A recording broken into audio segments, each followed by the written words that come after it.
Bonjour et bienvenue dans cette nouvelle vidéo où aujourd'hui on va voir vraiment les bases de ce qu'il faut connaître. Donc on va revenir sur la notion de pips, premièrement, de spread, de commission, de broker, de leverage, de low, on va voir MT4, MT5, qu'est-ce que c'est, etc. Ok. Donc c'est vraiment les bases qui sont très très importantes à comprendre. Ouais, c'est vraiment la base et si ça c'est pas su, ça sert à rien d'aller voir la suite. Ok. Donc premièrement, qu'est-ce qu'un pips? Donc ça c'est quelque chose de très très simple. Donc il faut bien comprendre qu'un pips c'est vraiment une mesure qui est propre au trading. Ok. Dans la vie réelle, par exemple, tu vois, on va parler en centimètres, on va dire, je sais pas, cette règle elle fait 20 centimètres, et bah en trading, on va utiliser le pips comme outil de mesure. D'accord. C'est comme les mètres, les centimètres, les kilos, c'est pareil, sauf que là, c'est propre au trading. Donc tu vois, quand on a un mouvement comme ça, ok, et on va pouvoir le mesurer en termes de pips. Donc par exemple, tu vois, là, ce que tu vas pouvoir faire, c'est prendre cet outil, ok, la règle qui est à ce niveau-ci, toc, et tu vas pouvoir descendre, ok. Donc là, tu descends, hop, donc tu prends le point de début et le point de fin de ce que tu veux mesurer, et tu vois, c'est comme une règle. Et là, ça va te montrer, tu vois, qu'il y a eu 74,5 pips, ok, vers le bas, parce qu'il y a un moins avant, d'accord. Donc, ce qui fait 22 barres, ok, donc 22 bougies, tu vois, durant ce mouvement, de là jusqu'à là.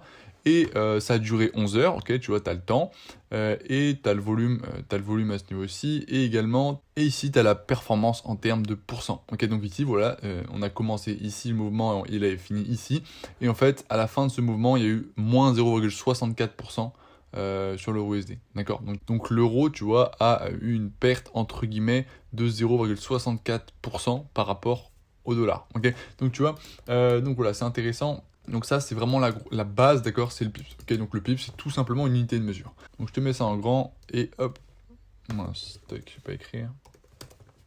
Tac, donc voilà, je te mets ça en plus gros, parfait. Donc voilà, ça c'est vraiment hyper important, c'est la grande base. Donc ensuite, quand tu vas, donc là pour, ensuite quand tu vas pouvoir poser un ordre en achat ou en vente, tu veux utiliser ça, d'accord. Ici c'est voilà, position longue, position short, d'accord. Donc hop, par exemple, tu veux vendre le prix, par exemple, à ce niveau-ci, bon, ça mon point de intéresse avec un SL juste au-dessus. Toc, très bien. Ici, les pips, ils vont être affichés ici, d'accord, tu vois, 6,7 pips. Donc, si tu sais pas ce que c'est que ça, c'est simplement qu'on va entrer en position, on va avoir un point d'entrée, d'accord. Donc là, on va exécuter le marché. Donc tu vois là par exemple si hop le prix était comme ça et toi tu voulais entrer à ce niveau-là, c'est-à-dire que là tu vois donc là on est sur l'euro USD, ok, donc l'euro contre le dollar. Donc par exemple tu vois si tu mets cet ordre ici, ok, donc là tout va te faire sens. Donc premièrement tu vois quand tu as un ordre comme ça, alors là tu vois le point à ce niveau-ci là, ça c'est le point d'entrée, ok, donc c'est quand le prix va toucher là, tu vas entrer dans le trade, d'accord. Donc là je vais t'expliquer juste après ce que ça signifie. Et au-dessus tu vois le stop, là il y a marqué le haut rouge comme ça, et bah ça c'est tout simplement la zone où ta perte va être coupée automatiquement par ton broker. Ok, donc on va y venir juste après, quand je te définirai qu'est-ce que c'est le broker, mais globalement c'est ça qu'il faut retenir. Ok, là c'est le point d'entrée, là c'est le point de sortie. Ok, donc ta perte va être automatiquement coupée. Ok, à ce niveau-ci, si le prix vient, tu vois, si le prix vient ici, tu vas être dans ton trade. Si le prix ensuite vient là, tu vas sortir automatiquement de ton trade, ok, parce qu'il va falloir rentrer un stop loss sur MT4 ou MT5, ok. Donc voilà. Et en fait, ce qui se passe, c'est que là, ça, donc tu as bien compris que ça c'était ton stop loss. Et là, en fait, toute la partie rouge, tu vois, elle va être mesurée en pips automatiquement par cet ordre. Et en fait, ça va figurer ici. Ok, donc tu vois là 6,6. Tu le vois ici, en plein milieu. 6,6. Donc ça veut dire que ton stop loss est de 6,6. Ok, donc toi, tu vas entrer. Ok, et ton point de sortie, si ton trade ne se passe pas comme prévu, il est 6,6 pips au-dessus. D'accord. Donc voilà tout simplement. Donc c'est ça en fait les pips. Tu vois, c'est un outil de mesure et on va vraiment s'en servir pour ça. Et tu verras ensuite que les pips, c'est hyper important. Enfin, ça définit tout, mais nous on raisonne jamais en pips. On raisonne tout le temps en pourcentage, d'accord.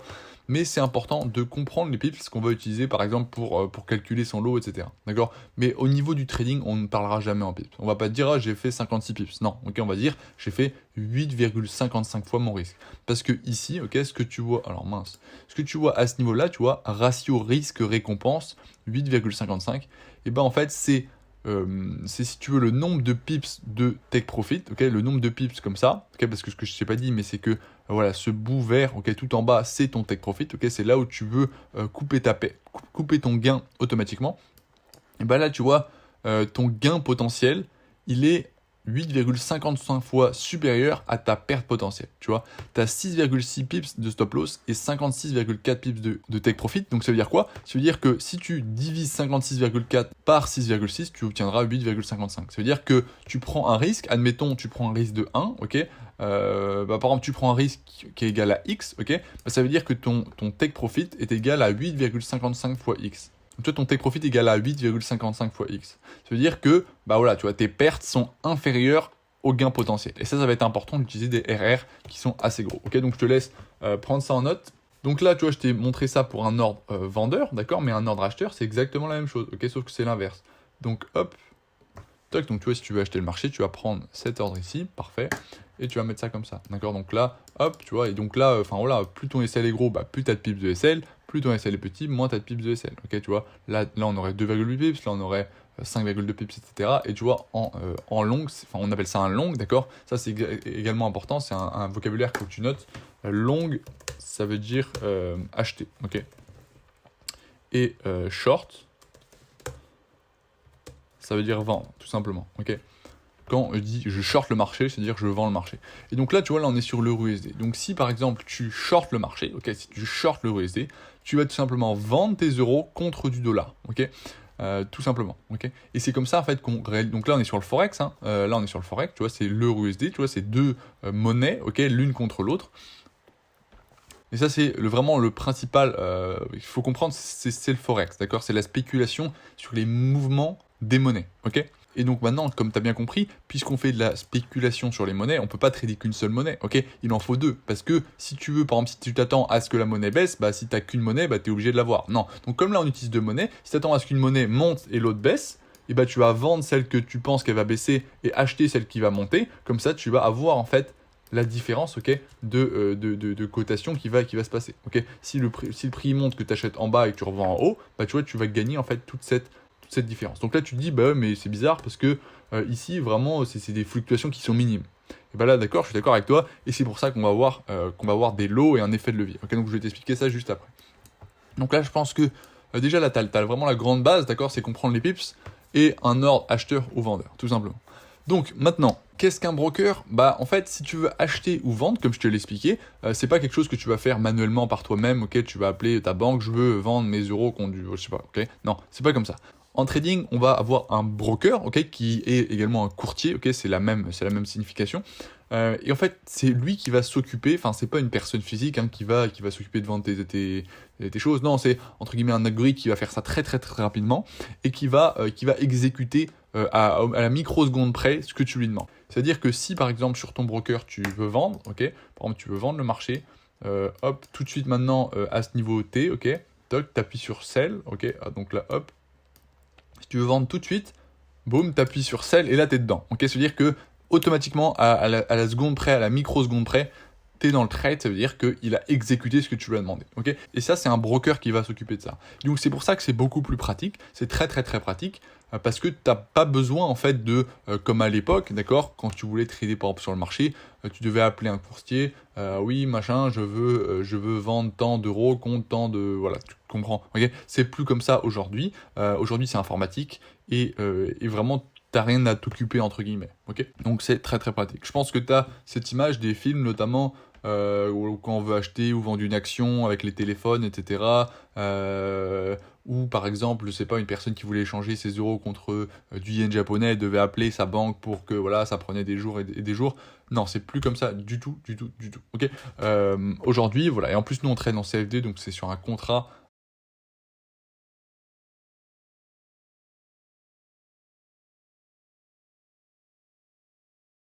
Donc voilà, ce qu'il faut que tu comprennes, c'est que le broker, c'est entre guillemets une maison, on va appeler ça comme ça, d'accord, c'est une entreprise qui en fait va exécuter tous tes ordres sur le marché. Ok, donc là, tu as toi, ok, donc ça c'est toi. Hop, m'en veux pas si je te dessine pas très bien, je sais pas trop dessiner. Donc hop, on va quand même mettre des yeux, une bouche, parfait. Toc. Et ensuite, tu as les marchés financiers. Ok, les marchés financiers, on va les mettre comme ça. Toc, très bien. On va dessiner ça comme avec un M. Ok, ça, c'est les marchés financiers. Donc, toi, particulier, ok, toi, tu es ici.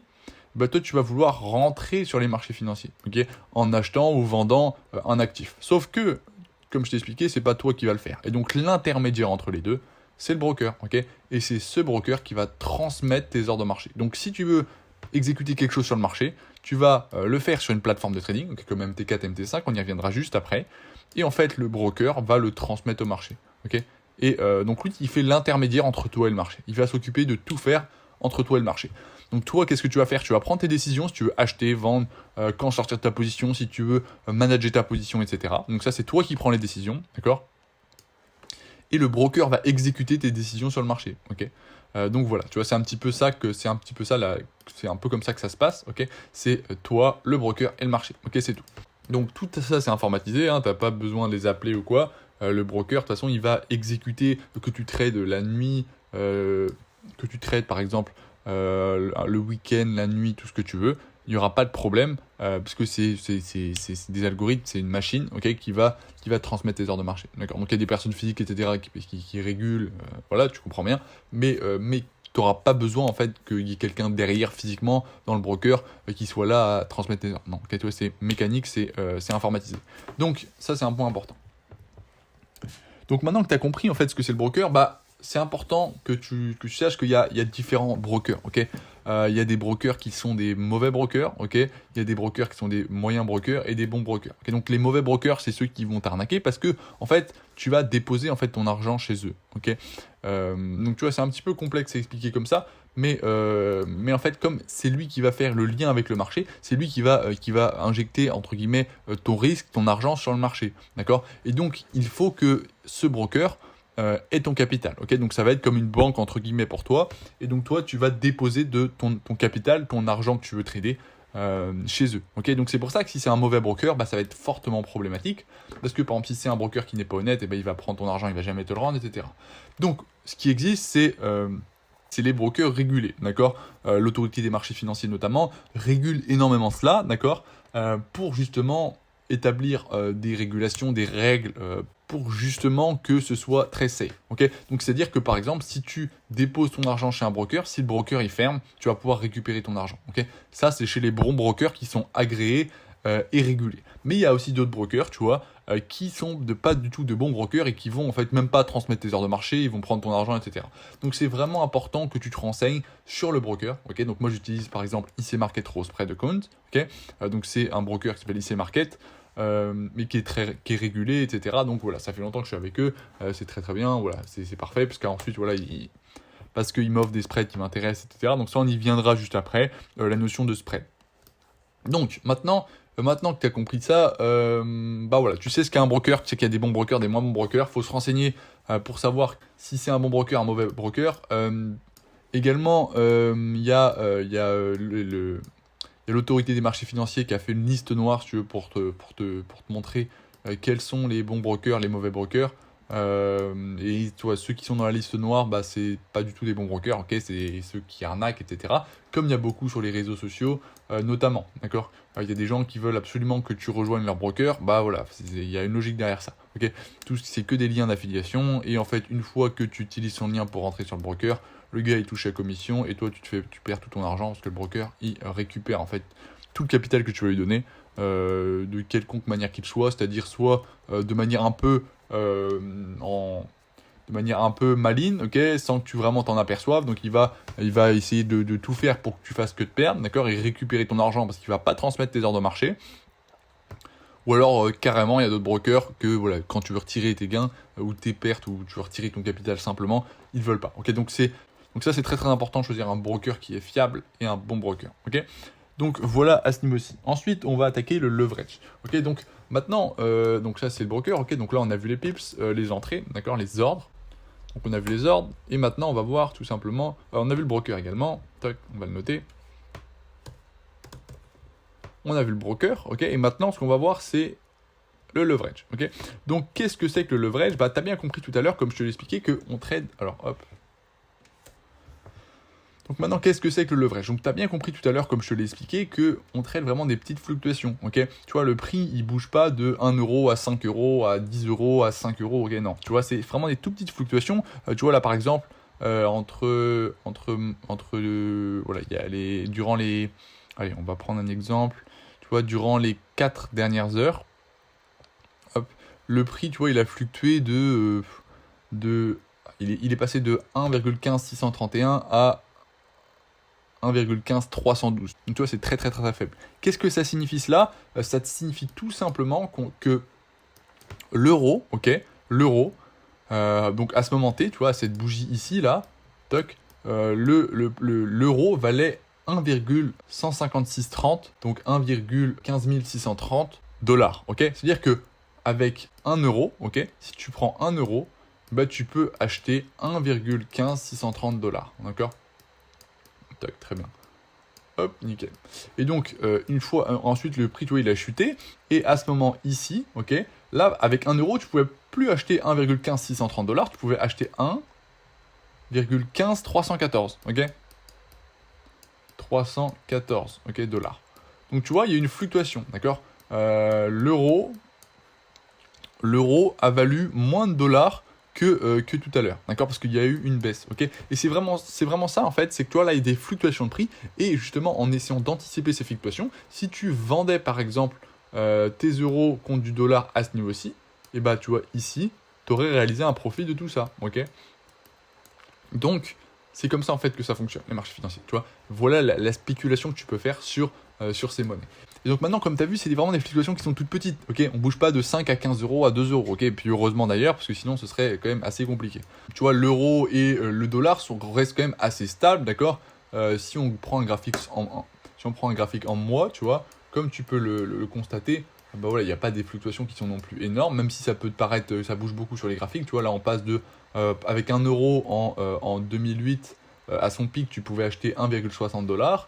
Et à son plus bas, dans les années 2000, tu vois, 1 euro valait moins qu'un dollar. Avec 1 euro, tu pouvais acheter que 0,82 environ dollars. Ok? Donc comme tu peux le voir, tu vois, c'est assez stable, et heureusement d'ailleurs, tu vois, c'est très important, les banques centrales, elles régulent tout ça. Donc maintenant, comme tu as bien compris que c'est des tout petites fluctuations, tu vas dire comment on réalise des profits avec des fluctuations qui sont si infimes. Et bien là, on va intégrer le leverage, ok? Donc le leverage, qu'est-ce que c'est? C'est tout simplement un effet de levier que tu vas avoir. Donc si tu as un compte X, d'accord? Et bah ton broker va multiplier entre guillemets ton compte. C'est-à-dire que par exemple si tu as un compte X avec un effet de levier, donc ça c'est ton broker qui va t'accorder un effet de levier. Donc par exemple si tu as un effet de levier de 1, 2.100, ok, ça veut dire que, alors hop, je vais juste écrire ça mieux, 1, 2.100, ça veut dire quoi? Ça veut tout simplement dire que ton broker va multiplier par 100 ton compte. Donc si tu as un compte qui est égal à X, et bah ton compte maintenant il va valoir entre guillemets 100X, ok? Tu auras une puissance de 100X. Okay, au lieu d'avoir une puissance de X. Donc tu vois, par exemple, si ton compte il était à 1000 euros, bah, tu as un compte à 100 000 dollars, entre guillemets, qui ne sont pas à toi, mais c'est un emprunt que tu vas pouvoir faire, entre guillemets, au broker. Parce que tu vas avoir tout est régulé, etc. Donc je vais y venir juste après. Donc, ça c'est le leverage, ok? Donc ça va te permettre tout simplement d'avoir plus de capital que tu n'as, ok, pour avoir plus de place sur le marché. Okay, comme on traite des tout petites fluctuations, il faut avoir des plus grosses sommes en réalité que ce que tu n'as. D'accord? Et donc c'est pour ça que quand tu vas rentrer en fait ton trade, donc ça, encore une fois, je t'expliquais, le broker, c'est celui qui fait la transmission entre toi et le marché. Ok, le broker, il est entre les deux. D'accord? Et bah, en fait, pour exécuter ce broker, tu vas aller sur une plateforme qui s'appelle MT4 ou MT5, tu appelles ça comme tu veux, tu vas rentrer ton broker et tu vas pouvoir acheter ou vendre les devises. D'accord? Donc ça, c'est MT4, MT5. Donc ça, c'est une plateforme. Tu vois, il y a pas mal de choses à connaître, mais tout ça s'entremêle. Donc tu vois, je peux pas t'expliquer ça séparément parce que tout conflue avec un autre truc. Ok? C'est-à-dire que le broker, faut l'utiliser avec MT4. Le leverage, il est donné par le broker, il s'emploie sur MT4, MT5 et il est utilisé grâce au lot. Tu vois, donc vraiment tout prend un sens avec ça. Tout prend un sens ensemble et c'est pour ça que c'est pas facile à expliquer de manière très claire et j'espère que ça te paraît quand même assez clair. Donc maintenant, hop, on va noter le lot. Ok, je sais plus ce que je voulais noter. Ah oui, MT4, MT5, ouais. Donc ça va être la plateforme où tu vas acheter ou vendre les devises. Ok, donc MT4, oh mince. 4 ou MT5, ok. Ça c'est à toi de choisir. Donc très bien. Donc ça c'est MT4 ou MT5 ou si tu préfères, il y a aussi CeTrader. Ok, si tu veux trader sur ordinateur, tu peux trader avec CeTrader. Ok, ça s'appelle comme ça. Je te laisserai faire tes recherches, tu verras. C'est une plateforme, par exemple, donc CeTrader, c'est une plateforme sur ordinateur. MT4 ou MT5, c'est une plateforme sur téléphone, plus il y a une version ordinateur, mais qui est catastrophique. D'accord? Donc voilà, et c'est ça qui va te permettre d'entrer en fait tes ordres sur le marché. Ok, donc ça c'est une plateforme, c'est rien d'autre qu'une plateforme, ok, qui va en fait qui va être utilisée pour justement que ton broker sache si tu veux acheter ou vendre, tout simplement. Ok, donc voilà pour ça. Et maintenant on va attaquer les lots. Ok, qu'est-ce qu'un lot? Donc ça, je pense que tu as déjà dû entendre parler. Et donc là, ouvre bien tes oreilles parce que ça, c'est très important. Ok, donc par exemple, un lot, en fait, quand tu ouvres un lot sur le marché, donc par exemple, si tu achètes ou tu vends, on va pas raisonner à je vends 40 000 $ ou je vends 50 000 $ contre des euros, quoi. Non, on va raisonner en lot, ok, parce que là, on fait de la spéculation et on compte en lot sur le forex, ok. Donc c'est-à-dire que en fait, un lot va correspondre à un certain montant d'euros. Donc en fait, si tu ouvres par exemple un lot, ok, donc ça c'est les lots, ok. Donc hop, je vais mettre un S parce que généralement il y en a plusieurs. Donc ce qu'il faut que tu comprennes, c'est que un lot est égal à 100 000 $, ok. Un lot est égal à 100 000 $, ok. Tout simplement. Un lot égale 100 000 $. C'est relativement simple. Ça veut dire que si tu veux ouvrir un lot sur MT4 ou MT5 et donc ton broker va l'exécuter au marché, et bah tu vas entre guillemets utiliser 100 000 $, d'accord. Si tu utilises 2 lots, bah c'est 100 000 $ x 2. Tu peux également utiliser 0,5 lots, 0,01 lots. Tu peux utiliser 100 lots, 1000 lots, 200 000 lots. Ça dépendra de ton compte et de ton effet de levier. On y viendra juste après. Mais voilà, ça c'est la relation que tu as. Donc si tu veux ouvrir un lot par exemple là-dedans, ok, c'est-à-dire que tu injectes 100 000 $. Mais tu n'es pas obligé de les avoir, ok, parce que comme je t'expliquais, il y a un effet de levier, d'accord. Est-ce que ça veut dire que si tu stop loss, tu vas perdre ces 100 000 $? Pas du tout, ok, pas du tout, du tout. Parce que justement, en fait, ton lot va correspondre au risque que tu vas prendre sur les marchés, ok. Donc maintenant, ton effet de levier dans tout ça, ok, donc on va y revenir. Donc là, tu auras le lot, tu auras l'effet de levier et tu auras ton capital, ok. On va mettre ça, ton capital qui est sur ton broker, ok, le capital. Ton broker, il veut pas prendre, entre guillemets, de risques et il va pas ouvrir des positions que tu ne pourras pas assumer.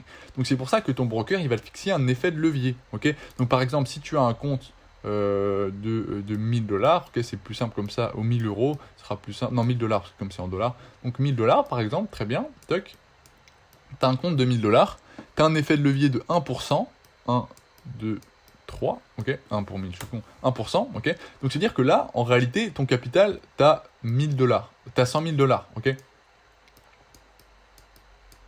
Comme tu as bien compris, en réalité, tu as 1000 $ qui sont à toi, mais ton broker te permet d'avoir, de gonfler ton compte de 100 fois, ok, donc comme si tu avais 100 000 $.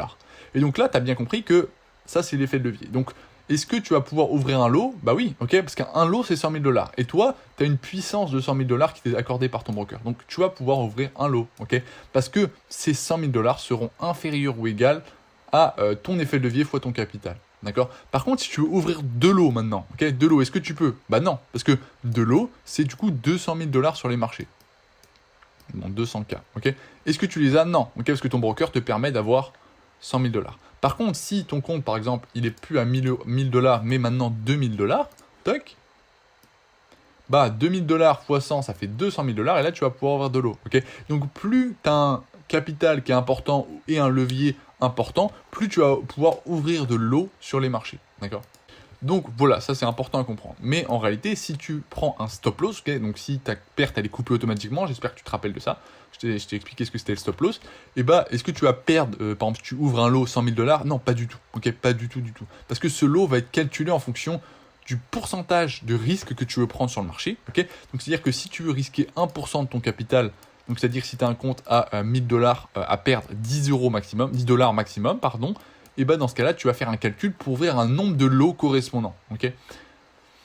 Et ton stop loss va te sortir ça. Donc tu peux, même si tu prends par exemple un lot, ok, si ton calcul te dit qu'il faut prendre un lot pour risquer 1% de ton capital, tu vas emprunter 100 000 $, mais la perte maximale si le trade et n'exécute pas ce que tu voulais, ok, au niveau de la spéculation, par exemple tu t'attendais à que le prix nous fasse des plus bas ou des plus hauts, et qu'en fait ça a fait l'inverse, et bah dans ce cas-là tu vas perdre 10 $, ok, tu pourras pas perdre plus. Et justement c'est ça qui est très très important à comprendre, c'est ce que beaucoup en fait c'est ce que la majorité des gens ne comprennent pas dans le trading et stéréotype, c'est que le trading c'est pas risqué, ok. Le trading, tous les risques sont maîtrisés, ok, tu peux maîtriser ton risque, ça c'est très très important à comprendre. Donc ça, ce sera vraiment hyper important à ce que tu fasses très très attention à ça. Et c'est ce qu'on va appeler par la suite le money management, ok, le risk management et ensuite le drawdown management, d'accord. Mais globalement, ça c'est très très important, c'est la gestion du risque. Donc là, tu as vraiment les bases pour comprendre comment ça fonctionne. Donc là, on a abordé les choses les plus importantes à comprendre. Donc tu vois, ça c'est les différents termes qu'il faut que tu comprennes. Okay, donc ton effet de levier, voilà, c'est par rapport à ton capital. Et ça va te permettre d'ouvrir un certain nombre de lots. Les pips, c'est tout simplement une unité de mesure. Les ordres, je t'ai montré acheteur, vendeur. Ensuite, on t'a parlé de MT4, MT5. Donc, MT4, MT5, c'est rien d'autre qu'une plateforme. Ok, c'est rien d'autre qu'une plateforme sur ton téléphone ou CiTrader sur ton ordinateur qui va te permettre d'exécuter les ordres. Ensuite, je t'ai expliqué que ton broker, il transvasait tes ordres de marché. Donc, globalement, c'est vraiment les grandes bases qu'il faut comprendre. Donc maintenant, oui, on a oublié de parler du spread, ok, du spread et de la commission. Donc, qu'est-ce que c'est que ça? Donc ça, c'est quelque chose qui est très important à prendre en compte, notamment dans le calcul du lot, parce que ensuite, tu calculeras ton lot, justement, comme tu l'as expliqué, pour pouvoir risquer exactement le montant que tu es prêt à risquer. D'accord? Donc le montant que tu es prêt à risquer, ça va être généralement, donc nous on compte en valeur pourcentile de ton compte, d'accord? Donc par exemple, si tu as un compte à 100 000 $, ok, très bien. Si tu veux risquer 1%, si tu veux risquer 1% de tes 100 000 $ de ton compte, tu es prêt à risquer tout simplement 1000 $ par trade, ok? Mais ça, tout ça, c'est proportionnel. Si tu veux, tu peux risquer 0,5. Tu choisis le montant que tu veux risquer, d'accord? Si tu veux risquer 0,25, tu peux. Si tu veux risquer 2%, tu peux. Ok, tout ça, c'est possible. Même si tu veux risquer 15%, tu peux. Mais il ne faudra pas le faire, parce que tu verras ensuite dans la vidéo Money Management et Drawdown Management que surtout pas on utilise ces montants, ok? Donc voilà, donc toi, tout est vraiment... Enfin, ton risque, c'est quelque chose que tu maîtrises à 200% en trading, ok? Via justement le calcul du lot et les positions que tu vas ouvrir sur MT4 que ton broker va exécuter, ok? Sauf que justement, tu vois, quand tu vas calculer ton lot justement pour risquer exactement le montant que tu veux risquer, donc par exemple 100 000 $, tu veux risquer 1%, donc 1000 $, ou tu veux risquer 0,5%, tu veux risquer 500 $, par trade, ok? Tout ça c'est possible, et bah il va falloir que pour que ce soit bien exact et que tu risques exactement ce que tu souhaites, prendre en compte d'autres variables. Ces autres variables, c'est la rémunération de ton broker. Parce que comme je t'ai dit, le broker, c'est une entreprise qui va en fait transmettre tes ordres au marché. Sauf que cette entreprise, elle n'est pas bénévole, d'accord? Elle gagne de l'argent également, c'est un business. Et ce qu'elle va faire, justement, c'est qu'elle va se rémunérer sur tes trades via, premièrement, les commissions et deuxièmement, les spreads. Ok? Donc, qu'est-ce que c'est que ça? Ça, c'est deux composantes. Ok? Donc, un, la commission et deux, les spreads. Donc d'abord, on va commencer par aborder la commission. Qu'est-ce que c'est que la commission? Donc c'est quelque chose qui est très très simple à comprendre, beaucoup plus simple que le spread. Donc hop, commission, parfait. Donc alors hop, je vais écrire ça mieux. Toc, commission, parfait. Donc la commission. Il y a deuxième peut-être, je sais pas, commission, ouais, on va mettre ça comme ça. Donc la commission en fait, c'est tout simplement une rémunération du broker. Et donc pour se rémunérer, qu'est-ce qu'il va faire? Enfin, qu'est-ce qu'il va faire, pardon, le broker? Eh ben, il va prendre un montant, ok, à chaque lot que tu vas ouvrir. Donc, comme je t'ai expliqué, en calculant ton risque, tu vas ouvrir un certain nombre de lots par position, ok. Chaque position, ce sera jamais le même nombre de lots à ouvrir, en fonction justement de ton stop loss, tu vois. Si par exemple ton stop loss, là, comme tu vois, je t'ai mis un stop loss de 20,6 pips, là, tu auras un montant X de lots à ouvrir, X1, d'accord. Mais si ton stop loss, il est à 12,5 pips, si tu risquais le même pourcentage que ta première position, et ben là ce sera plus du tout le même lot à ouvrir, ok, ce sera X2, d'accord? Donc vraiment, le nombre de lots à ouvrir dépend du stop loss, ok, du stop loss de ta position et de ton capital. Donc, le nombre de lots que tu vas ouvrir, il a trois variables. La première, c'est premièrement ton capital, ok? La deuxième, c'est le pourcentage de risque que tu veux prendre de ton capital. Et la troisième, c'est le nombre, ok, le nombre de pips de stop loss. D'accord? Et donc ensuite, quand il ira... Donc tu vois, là je suis allé sur le calculateur de lot le plus connu, je pense. Donc ici, tu vois, à ce niveau-là, tu vas choisir en fait la paire, d'accord? La paire que tu veux trader. Donc tu vois, en fait, le calcul du lot ne sera pas le même en fonction des différentes paires. Donc là, par exemple, si tu veux trader EURUSD, bah, tu vas sélectionner EURUSD, très bien. Ensuite, tu auras la monnaie de ton compte, donc si tu as un compte en euros ou en dollars ou en AUD ou quoi, ou en livres sterling, tu choisis, ok? Donc ça, c'est en fonction de ton compte, donc si tu as un compte en dollars, tu vas sélectionner dollars. Ensuite, comme je t'ai dit, là, il y a les trois composantes qui vont mesurer ton lot. Donc le premier, c'est la taille de ton compte. Donc par exemple, on va mettre 100 000 $, ok? Tu veux risquer 1%, donc tu veux risquer donc 1000 $ par trade. Et ensuite, tu as la taille de ton stop loss. Donc par exemple, 4 pips, stock. Tu mets calculer, et là, tu as le nombre de lots qu'il va falloir rentrer. Ok, donc là, il faudrait rentrer 25 lots, d'accord? 25 lots. Sauf que là, ça prend pas en compte la commission, d'accord? Donc, je t'inviterai ensuite à voir la vidéo calculer son risque, ok? En comprenant la commission et le spread, c'est très très important. Et tu comprendras du coup qu'on n'utilise pas ce site, parce que ce site ne prend pas justement en compte ces variables qui sont de commission et de spread. Donc maintenant, tu vois, je t'ai expliqué qu'il y avait deux variables de rémunération du broker, qui sont la commission et le spread, sauf qu'en fait, chaque broker n'a pas ne prend pas les mêmes commissions et n'a pas les mêmes spreads. Ok, ça c'est important à comprendre. Donc ça c'est des critères pour choisir un broker. un broker, hein, si tu veux choisir ton broker avec lequel tu vas trader, il faut en fait prendre ça en compte, d'accord, quelles sont les commissions, quels sont ses spreads, et bah, bien évidemment, est-ce qu'il est régulé ou pas, d'accord, c'est très important. Donc, premièrement, la commission, donc, en fait, ton broker va te ponctionner un certain montant à chaque lot que tu vas ouvrir. Donc, par exemple, tu veux ouvrir un lot, ok, un lot, et bah tu vas, par exemple, ton broker va te prendre 6,5 $ par lot que tu veux ouvrir. Donc, ici, par exemple, tu vois, un lot, 6,5 $, par exemple, je crois sur IC Market, ok. Moi, par exemple, mon broker, c'est ça, d'accord. Ça fait 5,50 € à peu près, ou 7,5 $, donc ça fait 5,50 € par lot, ok, qui me prend, d'accord. Donc, tu vois, c'est comme ça que ça fonctionne. Sauf que, également, pour entrer dans le trade, tu vas devoir entrer des lots, sauf que pour sortir du trade, que ce soit ton stop loss ou ton take profit, il va falloir aussi, en fait, envoyer des lots. Donc c'est pour ça qu'il va falloir multiplier par 2. Mais ça, globalement, je te passe ce détail, parce que normalement, ton broker te donne le montant par position et par lot, d'accord. Donc ici, en fait, tu vas avoir un nombre un montant, ok, par lot que tu veux ouvrir. Donc si tu ouvres, par exemple, 5 lots, ok, bah tu vas faire ton nombre de commissions par lot x 5, ok, tu vas le mettre à ta position, pour comprendre combien le broker va te prendre sur une position, ok. Donc ça va dépendre. Donc ça, c'est la première chose, ça c'est la commission. Donc c'est tout simplement une rémunération du broker sur le nombre de lots que tu vas ouvrir. Et deuxièmement, tu as le spread, ok. Ça c'est la deuxième variable qui est très importante, c'est le spread. Donc le spread, c'est quoi? C'est tout simplement un petit peu différent de la commission. C'est tout simplement la différence entre le bid et le ask, ok. Donc on va essayer de te trouver une belle image. Toc. Voilà, parfait. Donc là, tu as une image qui est voilà, qui est bien. Donc voilà, là c'est en orange, tu as le bid, ok, tu as le ask, pardon, et en bleu, tu as le bid, ok. Donc ça veut dire que c'est la différence entre la cotation qui t'est donnée et le prix sur lequel tu vas entrer, ok. Donc c'est-à-dire que si par exemple ton broker te dit, voilà, la cotation est par exemple ici, ok, très bien. Si toi tu veux exécuter le trade, boum, direct, et bah tu vas pas entrer pile poil en fait au prix, ok.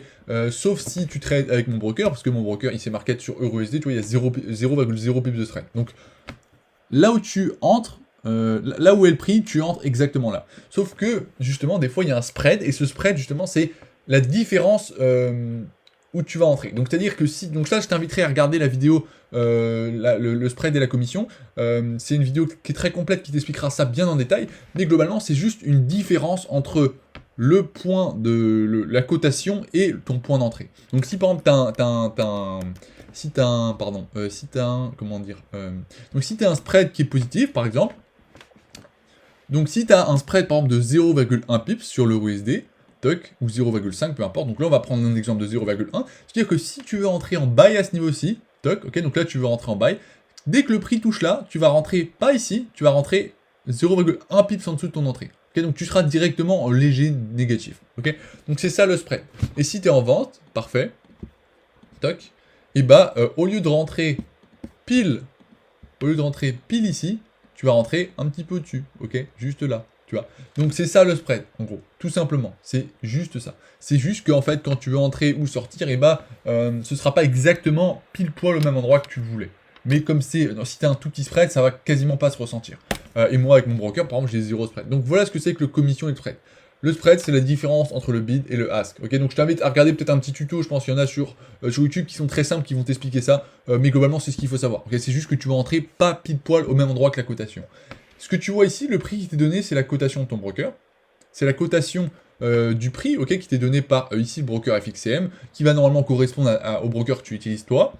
Et en fait, cette cotation a été donnée par bon, comment expliquer ça? En gros, ton broker, il va te donner une cotation grâce à ses apporteurs de liquidité, et pour que la cotation elle soit exacte avec là où tu vas rentrer, bah justement, il faut qu'il en ait beaucoup, et comme IC Market, par exemple, qui a plus de 50 liquidity providers, en gros, c'est ce qui... comment t'expliquer ça? C'est pas simple à expliquer, mais en gros, bah, je pense, on va regarder s'il y a des tutos sur internet, je pense que ce serait plus simple, mais globalement ça c'est un détail, t'as pas besoin de le connaître vraiment. Ce qu'il faut vraiment que tu retiennes, c'est que la commission, c'est on te ponctionne, on te prend une partie, on te prend un montant fixe par rapport au lot que tu veux entrer, et le spread c'est tout simplement une différence de là où tu veux entrer, et là où tu vas entrer, et là où tu veux entrer, ok. Mais normalement cette différence elle est infime, et donc tu verras que... Et donc je te laisserai regarder la vidéo sur calculer son lot avec le spread et la commission. pour vraiment que tu comprennes ce qu'est le spread et comment on le calcule. Parce qu'en fait, il va varier. Ok, la commission ne varie jamais, le spread varie. Ok, donc voilà pour ça. J'espère que c'est clair. Peut-être que j'ai oublié des choses. S'il y a vraiment des choses, d'autres choses que tu n'as pas compris, n'hésite pas à me les demander. Et j'espère que ça t'aura vraiment aidé, ok, fait comprendre comment ça fonctionne. Et puis voilà, donc si tu as des questions, n'hésite surtout pas, ok. Si tu veux que, voilà, que je te développe d'autres choses que tu n'as pas vraiment compris, n'hésite surtout pas. Donc également, juste dernière petite chose que je voulais te préciser, c'est que tu vois, sur le Forex, qui est donc le marché des monnaies, on parle en pips, ok. L'unité de mesure, c'est le pips. Mais c'est pas valable pour tout, ok. Par exemple, si on va sur l'US30, d'accord, donc l'US30, c'est rien d'autre que tout simplement entre guillemets, un indice qui regroupe les 30 plus grosses entreprises américaines, 30 plus grosses entreprises industrielles américaines. Et bah ici on va pas parler en pips, tu vois. Là, par exemple, un mouvement va se mesurer en points. Donc c'est relativement pareil, c'est tout simplement une unité de mesure mais qui a un autre nom. Ok. Donc ici tu vois ce mouvement-là, ok, de ici jusqu'à ici, il y a eu 294 points. Ok. Donc on résume en points. Donc là on parle en points et pas en pips, d'accord. Donc tout simplement. Mais en réalité ça change rien, ça change littéralement rien. Mais c'est tout simplement comme ça. Ok. Donc voilà, j'espère que ça t'aura épaulé et fait comprendre un petit peu les termes que tu ne comprenais pas. Donc voilà pour ça, n'hésite pas si tu as des questions encore une fois et on se dit à une prochaine. Ciao.